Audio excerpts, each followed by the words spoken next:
Hello everybody, this is Kiyoshi here and welcome back to another episode of Kiyoshi's Aquarium. In today's topic, we'll be talking about hobby burnouts. So without further ado, let's get started. We all have a lot of hobbies in our lives, or from period to period. There's some hobbies we have as a lifetime hobby. Sometimes we just have periodic hobbies as parts of our lives. Aquarium hobby is one thing that a lot of people have have enjoyed for years or maybe for lifetimes. For some people, their new aquarium hobby become their new hobby, and there are people who got burned out, who got tired of this hobby and moved on.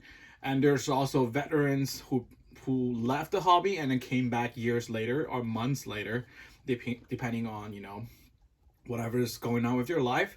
Of course, there's a lot of reasons to why people felt burned out with their hobby. One of which being exaggeration.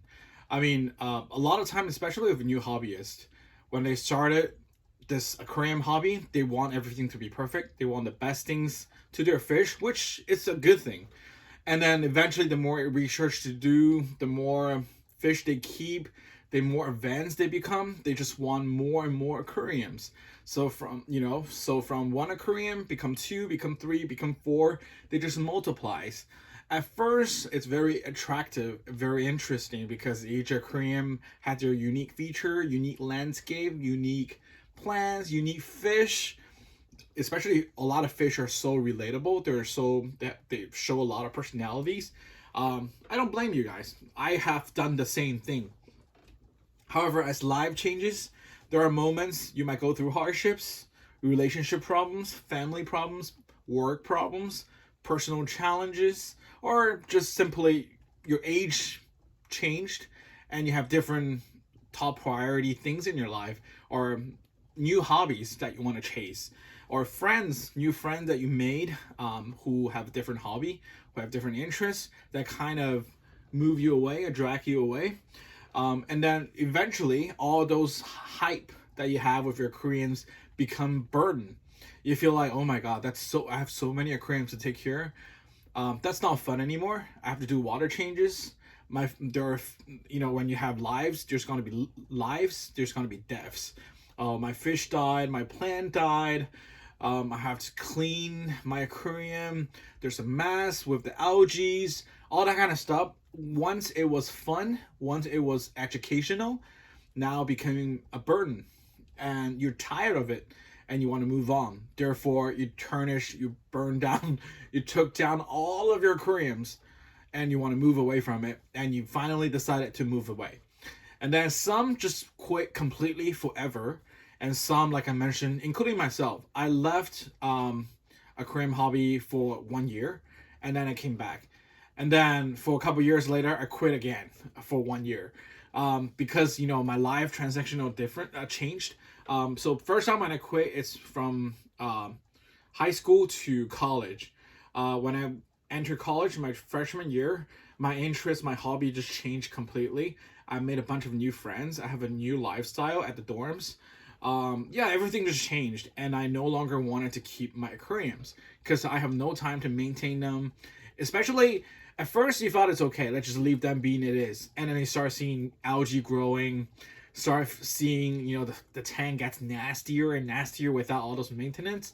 You're like, you know what? Instead of cleaning it, let's just get rid of it. Yep, that was exactly what I did. And then, of course, a year later, I started to come back to the hobby, and it lasted for a couple years until I would say maybe before the pandemic. And then there was a moment I decided to quit this hobby again for the same reason. My life changed dramatically, and then I have other things to do in my life, my family, my relationship, everything. It just changed. And then I no longer feel like I have the time for the fish, and I no longer thinking keeping the fish it's fun anymore, because my tank multiply like crazy. At the peak of my life, which is before the pandemic, I have a 20-gallon aquarium, a 10-gallon aquarium, a 5-gallon aquarium, a 2.5-gallon aquarium, a 3.7-gallon aquarium, and a 1-gallon aquarium. There's there's tetras. There's a lot of variety of fish. When I first set them up, it was so exciting because those are all the fishes that I wanted. Those were everything that I wanted, that I said I would cherish for the rest of my life. But as you have so many tank, maintenance is a burden, especially your life becomes so busy. And if you don't take care of them, algae start to grow, water start to change color, like just a lot of madness. And then at the end, I decided let's just take all down, and then let's just quit completely. And then it's until I think 2020, I decided, you know what, I want to give it one more try, and this time I'm going to learn from all of my mistakes. I'm not going to go for the extreme. I'm not going to try for the best of everything. I'm not going to exceed whatever I can in terms of whether I can afford it, or in my mental, from mental point, from a money point. This time I want to make it simple, and that's all. So I decided when I could make a comeback, I only capped 3 tanks. One is my 10-gallon, one is my 3.7 gallon, and this is my third one, which is a 3-gallon tank, which I will show you guys the project later. But for now, let's call it a 3-gallon tank. So I only capped three tanks right now, and then the 10-gallon, I'm about to take it down, because I only have like hundreds of shrimps in it. So currently I do not have any fish in it. That 10-gallon just full of shrimps. And then I am planning to sell all of those shrimps. It's red cherry shrimps. They're in the living room, so it's hard for me to show you guys. But there's hundreds, maybe a couple hundreds of cherry shrimps. I plan, within this month or sooner, I'm gonna sell all of those to my local fish store. I already, contacted them, talked about it, and then yeah, I'm gonna take the 10-gallon down. I want to keep it minimum, so I no longer gonna experience a burnout again. So my suggestion one is, do not go for the extreme. I know everybody will love aquariums, especially when they first started. They just want to multiply the aquariums, get all the fish they want. It doesn't matter, large aquariums, nano aquariums, they want it, they do it.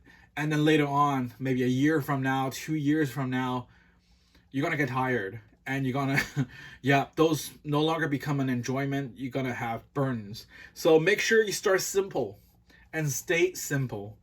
Unless you're not the only person in your family that likes aquariums, like say your whole family is very supportive, they're all supporting you with your aquarium hobby, or you have a supportive team of networks like your friends, your online friends, they're all interested in aquariums.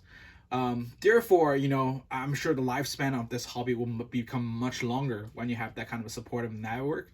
But if you're the only person who likes in your family and you're doing it all by yourself, I really recommend you start very, very basic and simple and stay that way, and try not to multiply the tank, like a lot of people have done. So that was my trick, or that is something that I learned from my past experience. Keep it simple. For example, after all my mistakes, everything I learned, I realized that I like nano fish. I like nano aquariums the most. What I mean by nano, definitely nothing less than a 1 gallon. You should never have anything under a gallon for fish.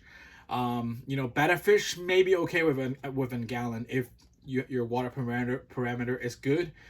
You do all the water testings every single day to make sure everything runs good.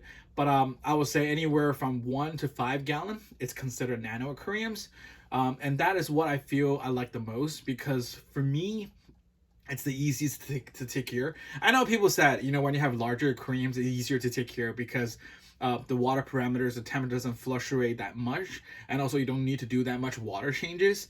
I get it, but having a smaller aquarium like 5 gallon or less, I feel more relatable. I feel more personal because they're smaller. I'm more willing to do water changes. I'm more willing to do the maintenance, because whenever I see the larger aquarium, like my 10 gallon or previously my 20 gallon, maybe I do it once a month. However, whenever I do it, that is already like a huge mess. There's a lot of algae on it. There's a lot of problems with the filters. I gotta clean it out and all that. So like with the smaller aquariums, maybe I do a little bit every other day, or maybe 2 times a week or 3 times a week. But in the long run, they're always stay in that condition, like a mint and clean condition. Versus larger aquariums, I might do it once a month.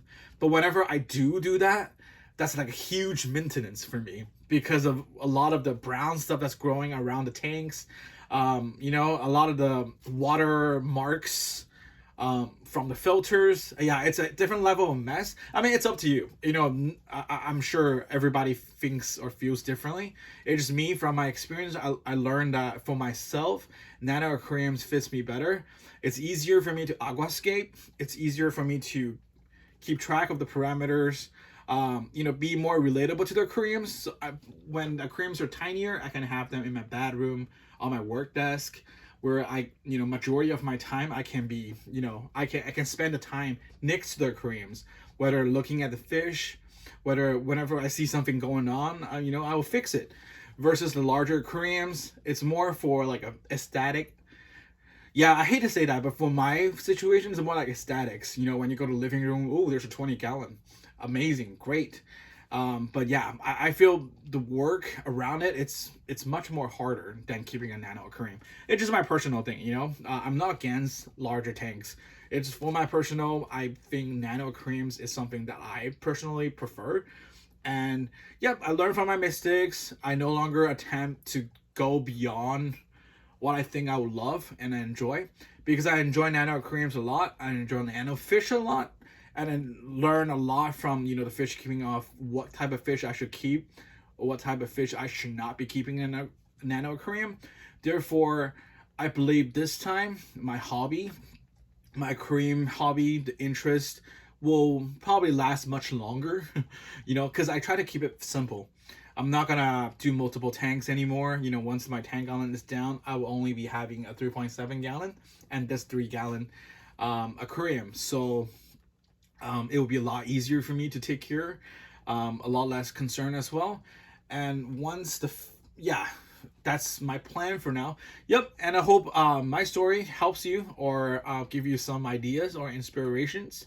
Let me know what you think. If you experience something like what I have, there's a burnout in your aquarium hobby. Let me know how you overcame it. Did you stay, or did you left forever, or did you return? Let me know your story. I also want to be inspired from you guys, because sometimes I've experienced twice in my life that I want to quit aquarium hobby, and I quit, but I came back a year later or a couple years later. So I know how I feel, but I really would love to hear your story. So yep, this is it for today's chat, and I will talk to you guys in the next video. Bye bye.